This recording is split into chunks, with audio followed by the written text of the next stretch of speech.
Well, then in 2004, Mac Dre gets killed in Kansas City. Leading up to that, Mac Dre was making noise in Vallejo. The Thiz Entertainment and his whole clique was very different than what E-40 was doing. He had his own kind of original thing, and people were fucking with it. It was a very slow buildup because I remember, when Mac Dre first dropped his first album, I think it was What's Really Going On. It wasn't that big, but things started to kind of build up.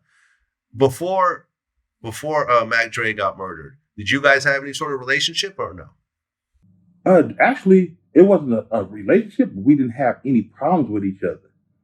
We were in the midst of being grown ass men, trying to do like a Vallejo compilation and put some shit together. You know what I'm saying? And this is the honest to God truth. People try to make certain people because they fucking fell off. They want to say certain shit about E-40 and Mac Dre like we were the worst. I never had a problem with Mac Dre. Let me break this shit down right quick. I've always been a fixture, like very popular, no matter if it was sports. When I came out my shell, when I say out my shell, it's like just became knowing who I am. You know what I'm saying? 13 years old after Little League, I was a whole different person. I fucking around in Oakland, out there every summer and during the weekends with my cousin now and the Doves and all throughout that soil. I was a whole nother person. Richmond, you know what I'm saying? Like they were ahead of time. They were ahead of us. So I learned a lot. So basically, I was always a fixture. So know this. With the whole Mac Dre situation and everything, brother, that man, he was younger than me. He was not like, I never looked at him like he's competition. That was never me. I don't think he ever looked at me like I was competition because the issue was never me and him. This dude doing his thing, like I say, over there in the Crest, he had Too Hard for the Radio, which was a slap. You can't deny that. Young Black Brother Records doing it. Kyrie, Studio Tone, did the beat first, and then Kyrie revamped it and did it. You know what I'm saying? Killed it, did his thing. And they had so many other songs, but that was his flagship song, Too Hard for the Radio, and my flagship song was Mr. Flamboyant. Cats from his soil got a hold of Mr. Flamboyant and was slapping the shit out that motherfucker. Like some of the OGs, you know what I'm saying? And that was their song. They helped break that song for me. So anyway, make a long story short, let me watch all my words so I can make sure everyone don't get this shit fucked up because Mac Dre was an iconic Bay Area rapper that I refuse to disrespect. That's why I never really speak on none of this shit because it's really not him. There's other motherfuckers that try to blow this shit up like me and him had funk on sight like fuck him for fuck E-40. It was never none of that shit. We didn't have nothing to be mad at each other fucking for. You know what I'm saying? So, sometimes you grow up with the same, you end up getting into some funk with the people you really grew up with as a kid. And that's every city is like that. Like somehow, some way it happens like that. So my brother D-Shot, this is the 80s now. We already in the hillside. At that time he was a young mustache, having his money, and flamboasting, you know what I'm saying? And just like everybody else in the V, a broad that was messing with one of the cats that we grew up with from the Crest, not Mac Dre. Mac Dre was young at this time. They youngsters. You know what I'm saying? Not Mac Dre, So these dudes, the dude addresses it to D-Shot. They find out he probably wouldn't have never tripped if it was somebody that he grew up with and a nigga that's having money and like the opposite of not the opposite, but on the opposite other side of town. That, you hear about these niggas over here, then you hear about them on their side. So they was somebody on their side as well. And, my folks, D-Shot in the clique and all of us, we somebody on our side of town. So maybe if it was somebody else, they probably wouldn't have tripped. It was, oh shit, this nigga you humping, you fucking him? You know what I'm saying? Like, it was a broad, she was from Oakland, and she chose up on my brother. She chose, the rules of the game is you ain't supposed to go to war with a bitch that chose up. If you chose up, you know what I'm saying, you're supposed to leave that shit alone. You know what I'm saying? Check the bitch, don't check the nigga. You feel me? And so, what you gonna do if a woman tell you, nah, I don't fuck with him no more. We've been cracked that off. That's over. You know what I'm saying? And that's like kind of classy we always have been just in life in general. You know what I'm saying? And so, so they come address the shit, talking big Bronco, whoop-de-whoop. They get some type of argument or something, the Magazine Street. And then I guess one of the OGs that we grew up with on Griffin Drive, you know what I'm saying, he came, his name Butch the Guy. He came, Butch has always been a solid dude, someone that everybody it's always good to have a mediator and somebody that everybody look up to, you know what I'm saying? So, on Griffin Drive, we grew up, we always looked up to him, He was an OG, and so he tried to squash it, and they went against the grain. They came through that night, later on that night after arguing on Magazine Street, and I think they got him up. I think Shot kind of, did his job, and I'm not for sure on that, so don't quote me on that. I know he didn't lose if they did fight. That's for sure. Okay. Now, as far as the main issue is bypassing that is dudes came through, you know what I'm saying, and plucked the house up on Magazine Street while I'm at Grambling College. Later on, after that, it was ping pong. Back and forth. You know how that shit go. It was ping pong. That's what the fuck it was. It was ping pong. Luckily, what I love about the whole situation, nobody got killed. Later on, as the years go by, all the OGs that we had problems with back then, and vice versa, that shit, we're not on that. We left that alone, a couple years after that. Like, man, this shit, man, let's leave that shit alone. At least in our hearts. And we didn't get no flack back from it later on, and then that was over. So then, I had a relative that rapped, that made a song about, so you got Mac Dre, the young Mac Dre, making a song, Too Hard for the Radio, had nothing to do with me. We popping, they popping. It's no problem. Mac Dre came in around 89, I believe. First rapper ever out of Vallejo was Rod Amp that actually had a CD. Rod Amp they had a song called Hoverhead. I think that was 86. Then come in the clique, 88. We wasn't even the clique. We was MVP, most valuable players. Then came Mac Dre, okay? And then came us as the clique and me as a solo and all that stuff. You feel what I'm saying? But Dre was killing it. He killed it with the Too Hard for the Radio. I was killing it on the soils and throughout the whole Bay, like a lot of Bay Area, not just I was not just the 707 Santa Rosa and Vallejo and the Valley, Modesto, and so on and so forth.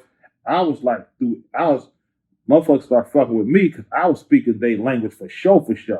The town loved me. It's the truth. I'm just telling the truth. The town is Oakland, where that's the mecca of the game when it comes to the Bay Area. They the confirmation. Town niggas fucking with it, nigga. We fucking with it. You feel? You know what I'm saying? So anyway, Frisco too. They was fucking with it. And I had so much love because in Mr. Flamboyant, I was like in Vallejo, California, Mr. Flamboyant. Oakland, Mr. Flamboyant.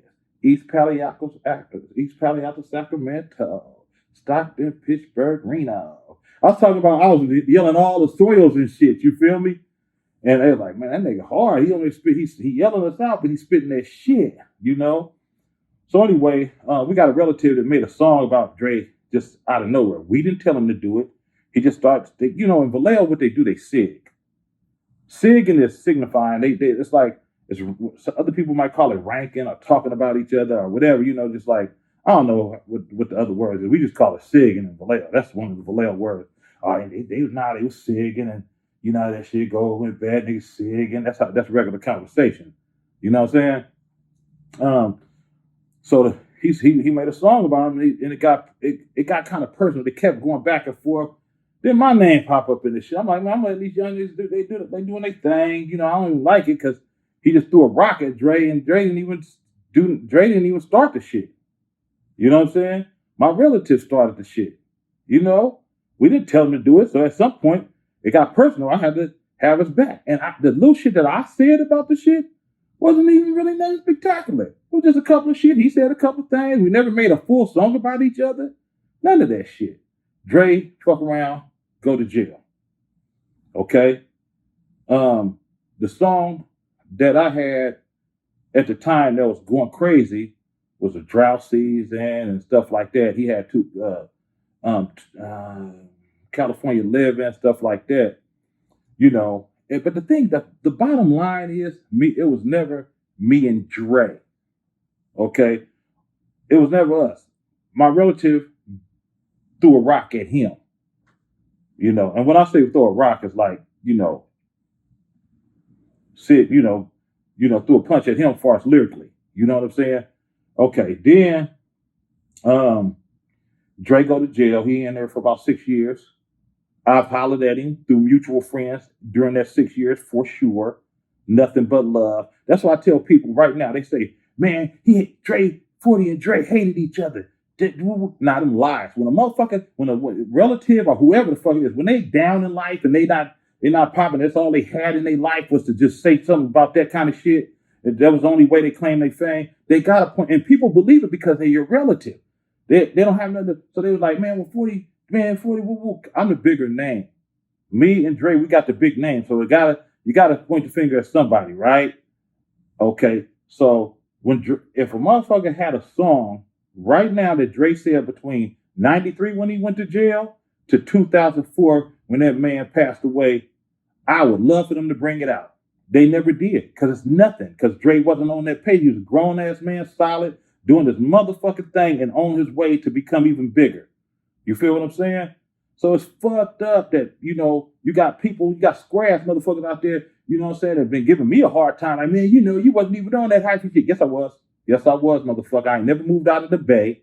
You understand me? I got just right to talk about the motherfucking movement because it come from Oakland. He just had his own thing, the Thiz movement.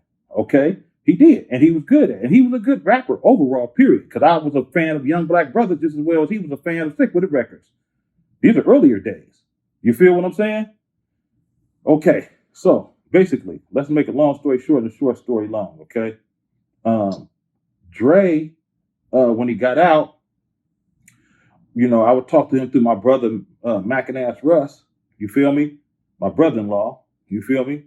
And because they was always cool, him and his folks, and you know what I'm saying?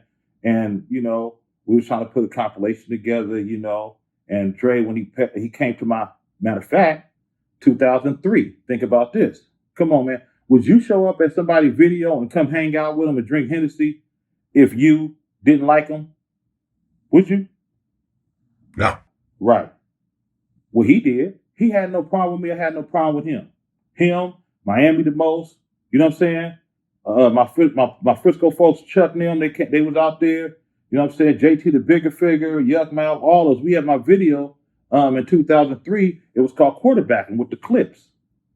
You know, DJ Quick was there, EA Ski, a whole bunch of people. We all hanging out. Dre come through, kicking it. But at that time, I would have definitely had him in a video. My man Lenny Bass, which is a great guy, just at that time, directors didn't want to shoot cameos until the end of the night. Dre kicking it for a long time, you know, being very humble, chilling, not even tripping, and he had to leave because I think he was on some type of curfew. He was on parole, so he had to give. At the time, I think he was staying in Sacramento, so he had to get back. But he hung out, and I was like, man, and I argued all day with the director, like, bro, get these people. All my folks is here for cameos. At that time, everybody was doing cameos at the end of the video, period, at night. So you got to wait all fucking day to get a cameo back then. You know what I'm saying? And that shit pissed me off because Dre would have been in there, you know? So he had to leave. And so, you know, You don't come to a person's video if you don't like them. Later on, I had a show called E-40 Radio. You feel what I'm saying? On E-40 Radio, Dre, it was a rumor that he had OD'd, which he didn't. And through my mutual friends and and so on and so forth, we got him on the phone on my radio show called E-40 Radio. I say, what's up? We got Dre in this motherfucker, man. You know what I'm saying? Mac Dre, woo wop de whoop. He was like, what's up, 40, man? Yeah, man, nah, man. I said, let him know you alive, Dre. He just, yeah, man, the Mac go hard, man. The Mac is alive and well. You know what I'm saying? I say, that's good to hear, folks. Good to have you on the show, this, that, and the fourth. We did that, And next thing you know, not right after that, but months later, 2004 come about. They say Dre